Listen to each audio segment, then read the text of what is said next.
You're watching Community Crossroads, a special presentation of the Victoria Television Group, focusing on issues that are of interest to Victoria and the Golden Crescent. We thank you for joining us this weekend. On today's show, we'll discuss about nonprofit agencies dedicated to providing grocery relief and financial support to our hometown. And we'll tell you about a men's ministry in the Victoria area that will be having a conference in August with popular Christian singing artists Steve and Mary Chapman. But first in our show, we discuss autism. It impacts normal development of brain in areas of social interaction and communication skills and cognitive function. And for some who probably understand this condition the most is our guest John Hanley and Aaron Hatley. The name is very familiar. Now, John, you are very familiar with this because of your daughter. Tell me a little bit about her condition and when you first discovered it. You know, she had a lot of challenges health-wise, even from the time that she was born, but we attributed a lot of her developmental delays to some of the problems that she had, you know, even from being a newborn into 1 and 2 years old. But it became pretty obvious that even those challenges that she was having, you know, weren't accounting for the delays that she was having in a lot of her development. So we took her to ECI. We had ECI do some intervention work and come out and do some diagnosis, and then we had a doctor. We visited a doctor in San Antonio who gave us the diagnosis of autism when she was just a little bit older than 3. Wow. And Aaron, knowing these conditions as a teacher, what approach do you take?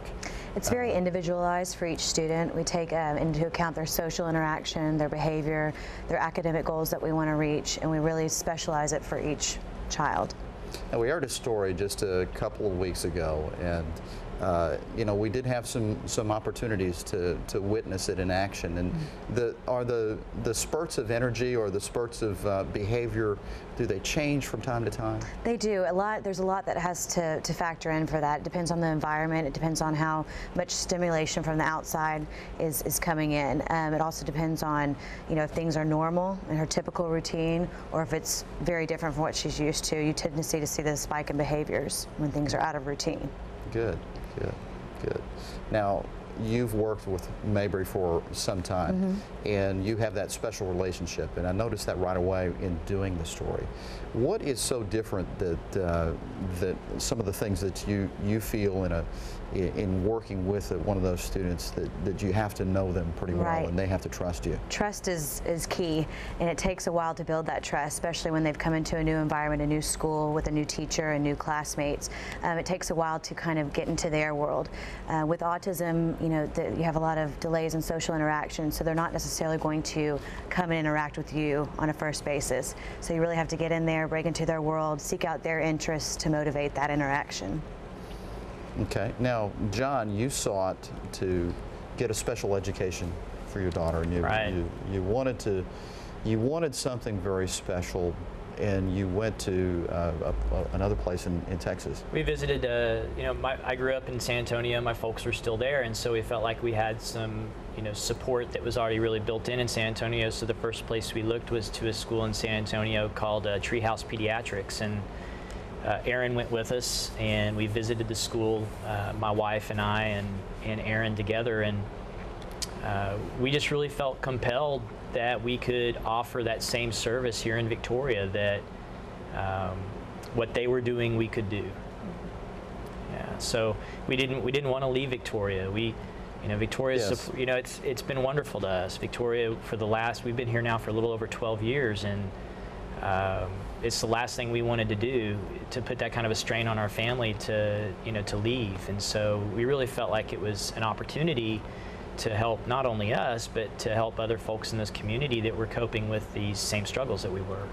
Now, as opposed to another environment of education, what makes, and it's called the Vine, is that right? The Vine School. The Vine. What will make the Vine School different from any other school I think our ratios is what really makes it different from any other program. We had 5 children per classroom with a lead teacher and a teacher's aide. So you have that 5-to-2 ratio, which is really important when you're trying to work individually on each separate goal. I think another thing that's really important is that we don't just use one set of curriculum. We use a varying amounts of resources to really make it, again, individualized for each student. Now, Erin, you've got some experience in working in a private environment. Tell me a little bit about what your experience is about. I worked first at a private program in Houston named the Westview School, and that was a private program for children 2 through middle school aged with autism. And then I moved to Austin and worked in another center there, the Moorwise Children's Center, and that was only from 2 through 8 at that center. But I learned a lot of different techniques and therapeutic approaches and just ways to really work with these children. Successful ways. Sure. Now, the Vine already has got some inquiries, and how big will the class size be? Class sizes are 5 students in each classroom. We've filled our first classroom, and we're starting a waiting list for the second classroom. And those classrooms will be held where? At the Children's Ministry Center at First United Methodist Church. What kind of commitment did First United Methodist Church do when you first were seeking out to open this school? Yeah, well, they were great. We first met with the day school program. Since the day school program operates in the same building as the Children's Ministry Center and occupies the greatest part of that building, we met with those folks there because we wanted to make sure that both the parents and kids in that school were going to be accepting of having different children on their campus, and they were just really viewed it as an outreach service that they could provide the community. And then once we went a little step further and got to meet with the church and Pastor Fry, same thing. We got the same, resounding yes that they really wanted to get involved. And so I feel like this, contract that we have with them, if you will, or this, time that we'll spend with them, I think we'll be there for as long as they'll have us, really, or at the point where we maybe get too big, where we have to do something else. But at this point, it's been a wonderful relationship with them. John and Erin, we've got just a few seconds left. It's the phone number to call is what, 212-VINE? Yes. And the website is vineschool.org. All right. Thank you very much, John, Erin. Appreciate it. Very worthy cause, and we wish you much success. Thank you very much. Thank you so much. Up next, we'll tell you about a nonprofit, non-denominational organization dedicated to providing grocery relief and financial support to communities. That and much more as Community Crossroads continues after this short break.